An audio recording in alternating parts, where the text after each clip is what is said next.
And dealing a major blow to Netanyahu, the Israeli War Cabinet Minister Benny Gantz has quit. Gantz's resignation is the latest sign of rising domestic dissent over Prime Minister Netanyahu's handling of the 8-month-old war and is the first major political blow to him during the conflict. His departure means that Netanyahu will lose the backing of a centrist bloc that has helped broaden support for the government in Israel and abroad. Netanyahu has issued a plea and urged Gantz to set aside his plans.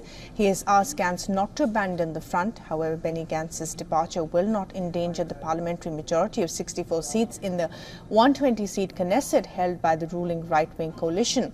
The War Cabinet Minister's resignation was expected ever since he gave Netanyahu a June 8th deadline to come up with a clear day-after strategy for Gaza. Regrettably, Netanyahu is preventing us from advancing towards true victory, which is the justification for the ongoing and painful cost of this war. That is why we are leaving the emergency government today with a heavy heart but with full confidence. The Israeli minister's resignation comes after the IDF fought gun battles with Hamas militants in central Gaza's crowded Nuseirat refugee camp area as they swooped in to free 4 captives following in Gantz's footsteps. National Unity Party Gadi Isankot has also resigned from the government and stepped down from his war cabinet observer post.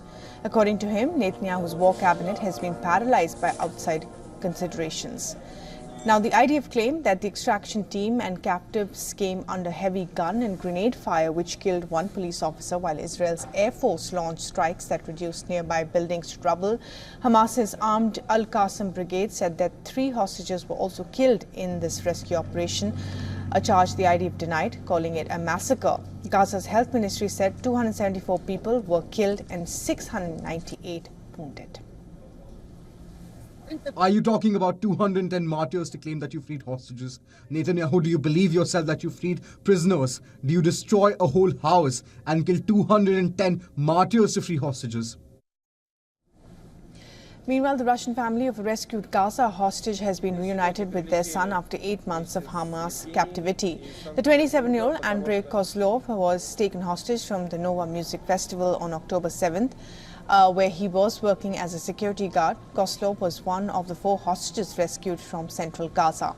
Now, according to the Israeli authorities, 116 hostages remain in Gaza, more than 40 of whom have been declared dead. For the very latest on this, Jody Cohen sent us this report.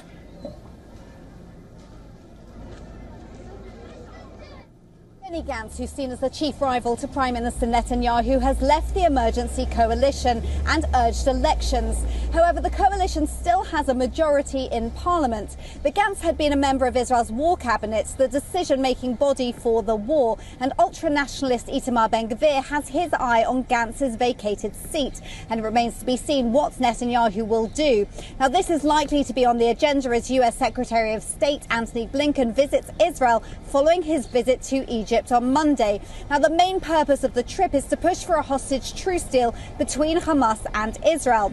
The Biden administration is still waiting for Hamas to respond to the proposal, which Israel has accepted. Now, while the ultra-nationalists in the coalition oppose the deal as they believe it leaves Israel at risk, the opposition, now including Gantz, would vote for it. And Biden has repeated his call for Hamas to agree to the deal to achieve a ceasefire. This is Jody Cohen for WION World is One. For all the latest news, download the WION app and subscribe to our YouTube channel.